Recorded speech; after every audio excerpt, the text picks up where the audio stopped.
Olá, queridos e amados irmãos, mais uma vez, Shalom. Muito bem-vindo a vocês que nos escutam através dessa gravação. Hoje queremos falar sobre um assunto que muitas pessoas nem sequer gostam de ouvir, que é sobre a perseguição. No entanto, nós temos que examinar o que é que as Escrituras falam sobre esse tema, porque na segunda carta de Paulo a Timóteo, capítulo 3, versículo 12, disse: E também todos os que piamente querem viver no Messias e Yeshua padecerão perseguições. E este é um versículo que simplesmente você não escuta sendo citado pelos pastores ou por quem crê na doutrina de um arrebatamento. Por quê? Porque aqui está dizendo que os crentes no Messias serão perseguidos por sua fé. E na verdade, muitos acreditam que é por eles estarem na fé que eles não serão perseguidos. Eles dizem que a perseguição é simplesmente você estar andando na verdade e que uma perseguição assim não irá acontecer com os discípulos do Messias. No entanto, será que essas pessoas se acham tão especiais assim ao ponto de pensarem que não serão perseguidas ou incluso mortas por sua fé? Porque se essas pessoas pensam assim, então elas estão se colocando maior que os profetas, que foram perseguidos, ou maior que os discípulos, que além de serem perseguidos, foram cerrados ao meio, decapitados e torturados, ou incluso até maior que o nosso Salvador, que foi perseguido e morto. E vamos considerar o que é que o Messias fala no livro de João, capítulo 15, versículo 18 ao verso 21. Se o mundo vos odeia, sabei que primeiro do que a vós, me odiou a mim. Se vós fosseis do mundo, o mundo amaria o que era seu. Mas porque não sois do mundo, antes eu vos escolhi do mundo, por isso é que o mundo vos odeia. Lembrai-vos da palavra que vos disse: não é o servo maior do que o seu senhor. Se a mim me perseguiram, também vos perseguirão a vós. Se guardaram a minha palavra, também guardarão a vossa. Mas tudo isso vos farão por causa do meu nome, porque não conhecem aquele que me enviou. Então a perseguição deve vir à nossa vida por causa da palavra do Eterno. Por quê? Porque quando nós vivemos a palavra do Eterno por completa, a nossa vida vai se assemelhar à vida do Messias e, como consequência, nós iremos ser perseguidos, assim como foi o Messias. E a partir daqui é que as coisas começam a ficar um pouco engraçadas. Por quê? Porque se nós olharmos na fonte da perseguição aos profetas, aos discípulos e até mesmo ao Messias, veremos que eles foram perseguidos por um sistema religioso, ou seja, por aqueles que diziam ter a fé de Abraão. E veja comigo o que disse João capítulo 7, versículo 7. O mundo não vos pode odiar, mas ele me odeia a mim, porque dele testifico que as suas obras são más. Ou seja, Yeshua aqui está dizendo aos seus discípulos que eles seriam perseguidos e odiados pelo mundo. E isso porque, na verdade, foi Roma quem matou o Messias. Pilatos queria libertá-lo. E nós não podemos esquecer disso. E também uma coisa interessante aqui é que o Messias disse isso aqui muito antes da crucificação, ou pelo menos 6 meses antes, que nos dará justamente a festa dos tabernáculos. Porque olha o que diz o versículo 1 e o versículo 2.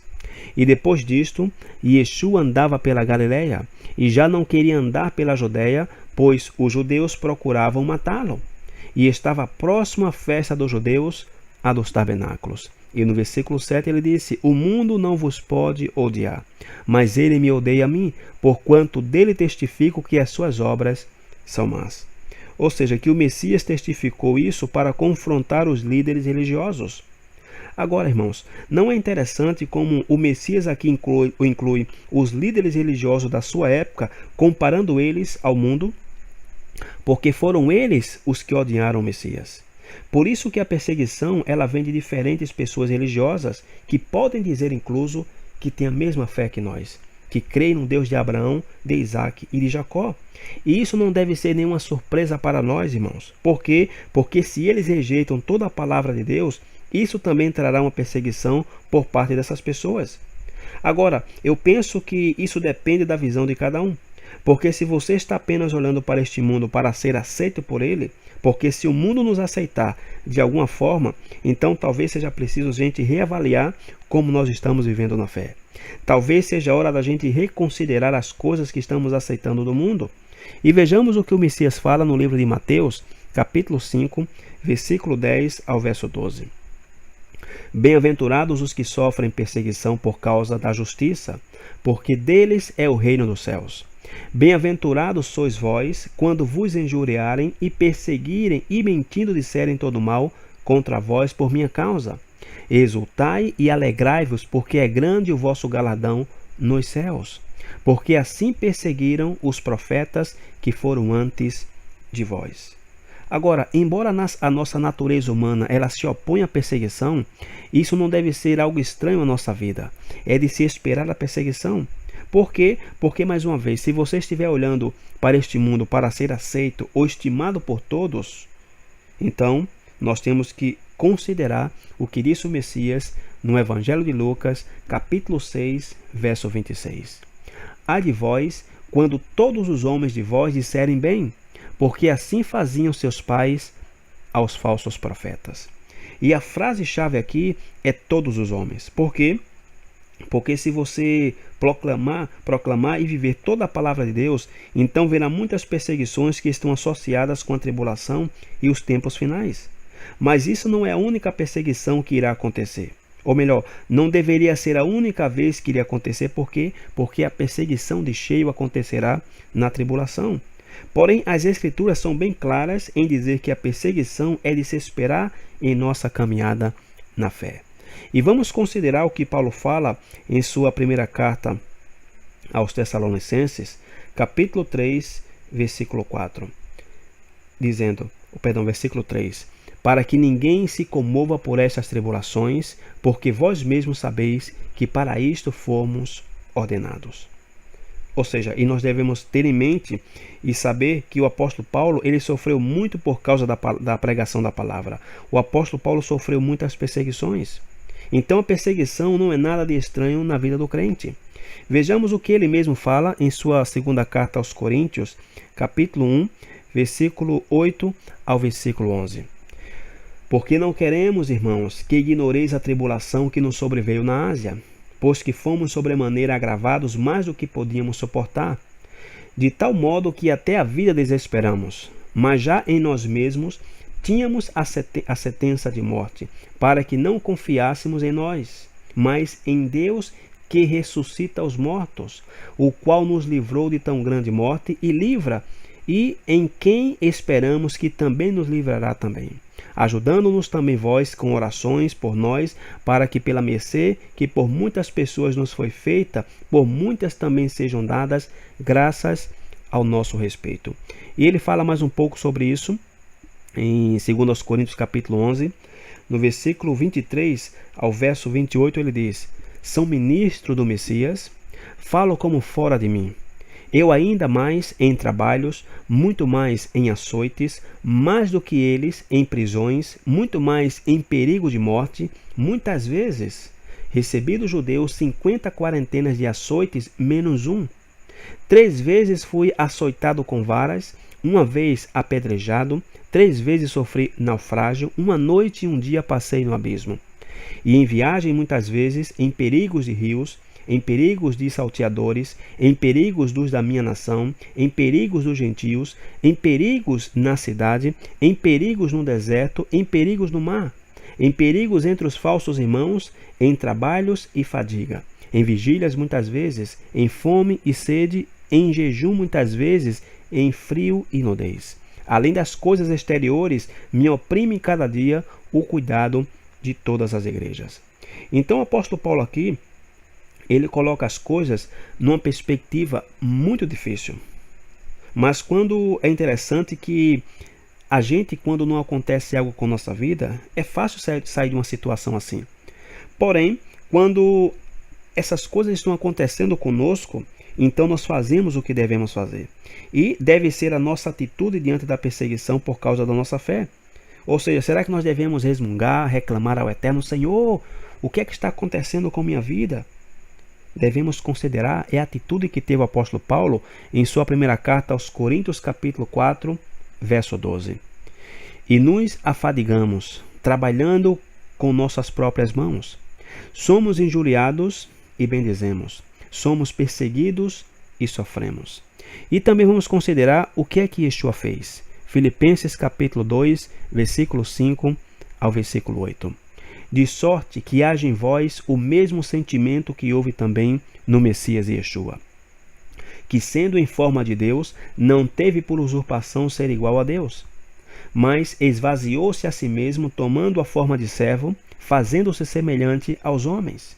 E achado na forma de homem, humilhou-se a si mesmo, sendo obediente até a morte e morte de cruz. E no profeta Isaías, capítulo 53, verso 7, disse: Ele foi oprimido e afligido, mas não abriu a sua boca. Como um cordeiro foi levado ao matadouro, e como a ovelha muda perante os seus tosqueadores, assim ele não abriu a sua boca. Então aí você pode estar dizendo: irmão, mas esse é o Messias. A carta aos Coríntios é o apóstolo Paulo, e é claro que eles seriam perseguidos. É claro que eles iriam sofrer perseguições. Porém, é interessante que na primeira carta de Pedro, ele vai nos dizer que o Messias é o nosso exemplo a ser seguido, incluso em nossas provações e perseguições. 1 Pedro capítulo 2, verso 21 ao verso 23. Porque para isto sois chamados, pois também o Messias padeceu por nós, deixando-nos o exemplo para que sigais as suas pisadas, o qual não cometeu pecado, nem na sua boca se achou engano, o qual, quando o injuriavam, não injuriava, e quando padecia, não ameaçava, mas entregava-se àquele que julga justamente. Uau! Olha o que Pedro está dizendo aqui no versículo 21. Porque para isto sois chamado. Ou seja, isto é um chamado para todos os crentes. E seja sincero, quantas vezes você já ouviu isso aqui? Nunca. Porém, esta é uma chamada para todos nós que estamos caminhando na fé, e essa chamada não deve nos surpreender. E tem muitos outros textos onde a gente pode encontrar crentes sofrendo por querer seguir a palavra do Eterno. Vamos a Hebreus capítulo 10, verso 32 ao verso 34. Lembrai-vos, porém, dos dias passados, em que depois de serdes iluminados, suportastes grande combate de aflições, e em parte fostes feitos espetáculo com vitupérios e tribulações, e em parte fostes participantes com os que assim foram tratados. Porque também vos compadeceste das minhas prisões, e com alegria permitistes o roubo dos vossos bens, sabendo que em vós mesmo tendes nos céus uma possessão melhor e permanente. E vamos considerar agora o que na Bíblia é referido como o salão da fé. Hebreus capítulo 11, verso 35 ao versículo de número 40. As mulheres receberam pela ressurreição seus mortos. Uns foram torturados, não aceitando o seu livramento para alcançar uma melhor ressurreição. E outros experimentaram escárnios e açoites, e até cadeias e prisões. Foram apedrejados, cerrados, tentados, mortos ao fio da espada, andaram vestidos de peles de ovelhas e de cabras, desamparados, aflitos e maltratados, dos quais o mundo não era digno, errantes pelos desertos e montes e pelas covas e cavernas da terra. E todos estes, tendo tido testemunho pela fé, não alcançaram a promessa, provendo Deus alguma coisa melhor a nosso respeito, para que eles sem nós não fossem aperfeiçoados. E olha o que disse o verso 38, dos quais o mundo não era digno. Uau! Que declaração, meus irmãos. Aqui disse que o mundo não era digno desses homens. E que incrível seria se nós também recebêssemos essa declaração por sermos perseguidos por nossa fé. E não deveria ser estranho para nós, mesmo que seja por parte daqueles que dizem ter a mesma fé que nós temos. Porém, isso aqui deve ser uma lembrança de que todos nós que estamos na fé, nós não somos desse mundo. Nós somos estrangeiros aqui nessa terra.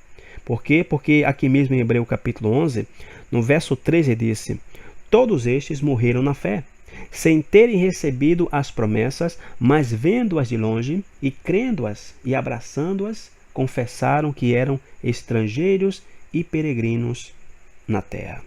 1 Pedro capítulo 1, verso 17.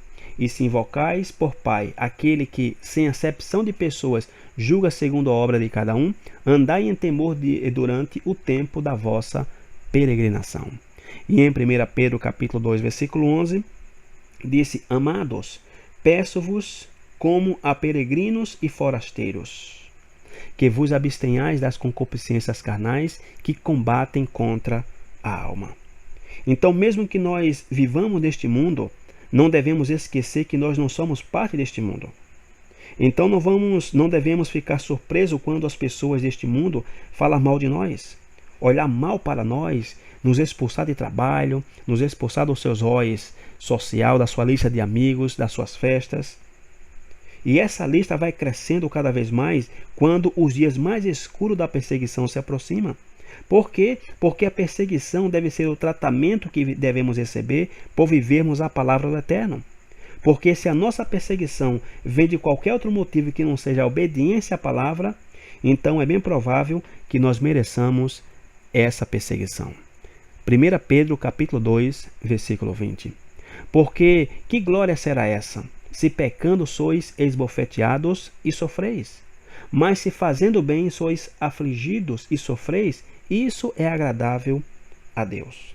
Então nossa vida deve exemplificar em cada aspecto como o Messias andou. E o nosso objetivo na vida é nos alegrar com o que o Messias traz para nós em nossa caminhada na fé. E vamos considerar agora Tiago capítulo 1, versículo 2 ao verso 4. Meus irmãos, tende grande gozo quando cairdes em várias tentações, sabendo que a prova da vossa fé opera a paciência. Tenha, porém, a paciência a sua obra perfeita, para que sejais perfeitos e completos, sem faltar em coisa alguma. E para a gente concluir, o julgamento e a perseguição são a lembrança de que verdadeiramente nós não somos deste mundo, ok? Nós estamos aqui somente de passagem. Estamos no processo de sermos feitos à imagem do Messias e não um produto deste mundo. E vejamos o que o Messias fala em Mateus capítulo 12, verso 30. Quem não é comigo é contra mim, e quem comigo não ajunta, espalha. Quer dizer que a linha de divisão ela se tornará mais definida quando alguém está em pecado. E isto somente vai piorar cada vez mais neste mundo, fazendo com que todos esses homens, todos nós, tomem uma posição ou de um lado ou de outro. Todos terão que fazer uma escolha cedo ou tarde. Por quê? Porque essa linha vai se tornar mais intensa neste mundo e as linhas são escolhidas a partir que a perseguição intensifica. E veja o que disse no versículo 32 de Mateus capítulo 10. Portanto, qualquer que me confessar diante dos homens, eu o confessarei diante de meu Pai que está nos céus. Mas qualquer que me negar diante dos homens, eu o negarei também diante de meu Pai que está nos céus. Ou seja, que esta linha é uma linha que vai trazer divisão. E isso é o que provoca o ódio do mundo para com os crentes que estão seguindo a linha de seguir toda a palavra de Deus. E nos versos 34 ao 36 disse: Não cuideis que vim trazer a paz à terra. Não vim trazer paz, mas espada. Porque eu vim pôr em dissensão um homem contra seu pai e a sua filha contra a sua mãe, e a nora contra a sua sogra, e assim os inimigos do homem serão os seus familiares. E veja o que diz o verso 36. Assim os inimigos do homem serão os seus familiares. Quer dizer, que quando você está seguindo o Messias da forma em como devemos segui-lo, e estamos proclamando que toda a Bíblia é válida, que todos os mandamentos são aplicáveis à nossa vida, a nossa perseguição, irmão, virá de todos os ângulos. E à medida em que você se aproxima do tempo do retorno do Messias, é que a perseguição provavelmente vai aumentando. Quando você defende a verdade, e não importa o amor com que você mostra essa verdade, teus inimigos serão revelados. E aí você pode ter uma surpresa nas pessoas que elas se tornarão. Por quê? Porque no verso 34 disse: Não cuideis que vim trazer a paz à terra. Não vim trazer paz, mas espada. Agora, qual foi a espada que o Messias trouxe, que esses versículos aqui falam? Foi a palavra de Deus. Todos os ensinamentos do Messias foram para trazer de volta o povo de Israel à Torá, a verdade. Por quê? Porque o Messias ele é o profeta que Moisés profetizou. O Messias falava a palavra de Deus, que é as próprias palavras dadas por meio de Moisés ao povo de Israel. E foi isso que o Messias chamou de espada. Porque em Efésios capítulo 6, verso 17 disse: tomai também o capacete da salvação e a espada do Espírito, que é a palavra de Deus. Ou seja, é a palavra de Deus que revela a verdade. E qual é a definição bíblica de verdade? Salmo 119, verso 142. A tua justiça é uma justiça eterna e a tua lei é a verdade. Então quer dizer o quê? Que é essa espada, é a Torá, que causa uma divisão entre familiares ao ponto de nos perseguirem. E em Mateus capítulo 24, verso 9 disse: então vos hão de entregar para serdes atormentados e matar-vos-ão, e sereis odiados de todas as nações por causa do meu nome. Mas irmão, espera um momento. Eu pensei que nós seríamos protegidos na tribulação. Porém, se você quer saber um pouco mais a fundo sobre esse tema, deixo de tarefa você assistir esse estudo à Igreja de Filadélfia. E aí nós explicamos com um pouco mais de profundidade esse tema do que irá acontecer durante a grande tribulação. Ok? E lembrando que nós estamos bem perto do final dos tempos e o inimigo está aí fora, bramando como um leão, procurando a quem tragar. 1 Pedro capítulo 5, versículo 8 e 9. Sede sóbrios, vigiai, porque o diabo vosso adversário anda em derredor, bramando como um leão, buscando a quem possa tragar.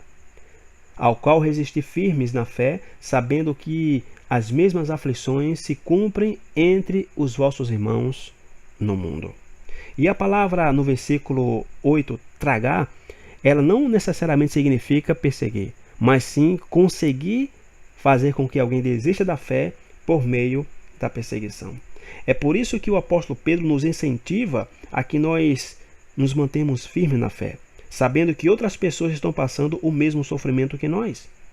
E este também é um incentivo que nós vemos na carta aos Hebreus a respeito da vinda do anticristo. Porque depois de abordarmos as perseguições anteriores, o autor de Hebreus ele vai incentivar seus leitores a não desistir no momento em que o anticristo esteja reinando. Hebreus capítulo 10, verso 35 ao verso 39. Não rejeiteis, pois, a vossa confiança, que tem grande e avultado galardão, porque necessitais de paciência, para que depois de haverdes feito a vontade de Deus, possais alcançar a promessa. Porque ainda um pouco de tempo, e o que há de vir virá, e não tardará, mas o justo viverá pela fé. E se ele recuar, a minha alma não tem prazer nele. Nós, porém, não somos daqueles que se retiram para a perdição, mas daqueles que creem para a conservação da alma. E essas palavras parecem as mesmas de Josué, gritando desde as montanhas. Josué capítulo 24, versículo 15. Porém, se vos parecer mal aos vossos olhos servir ao Senhor, escolhei hoje a quem servais. Se aos deuses a quem serviram vossos pais, que estavam além do rio, ou aos deuses dos amorreus, em cuja terra habitais, porém eu e a minha casa serviremos ao Senhor. Então você tem a opção de seguir o curso deste mundo, ou seguir os caminhos do eterno, os caminhos da palavra de Deus, e se juntar àqueles do salão da fé, que se mantiveram firmes no meio da perseguição. E eu encorajo a você para se alistar neste exército, dos quais foram ditos deles no versículo 38 de Hebreus 11, dos quais o mundo não era digno. Bem, isso é tudo o que temos para hoje. Pense nisso, ore por isto, e não seja apenas um ouvinte da palavra do Eterno, seja um praticante. Que o Eterno abençoe tua vida, em nome do nosso Messias Yeshua. Shalom e até a próxima.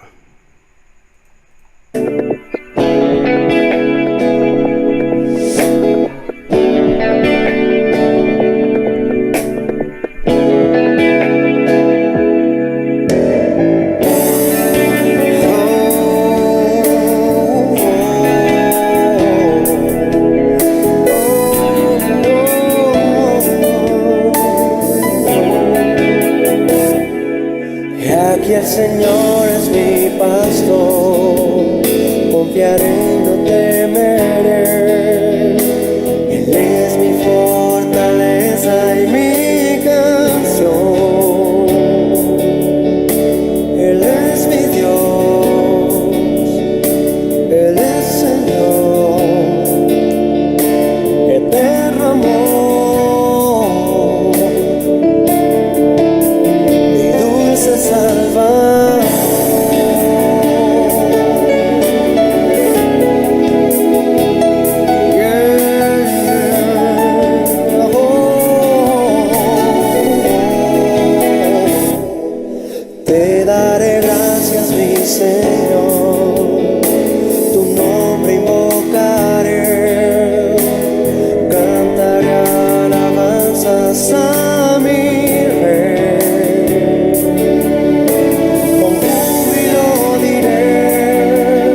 gracias, mi Señor.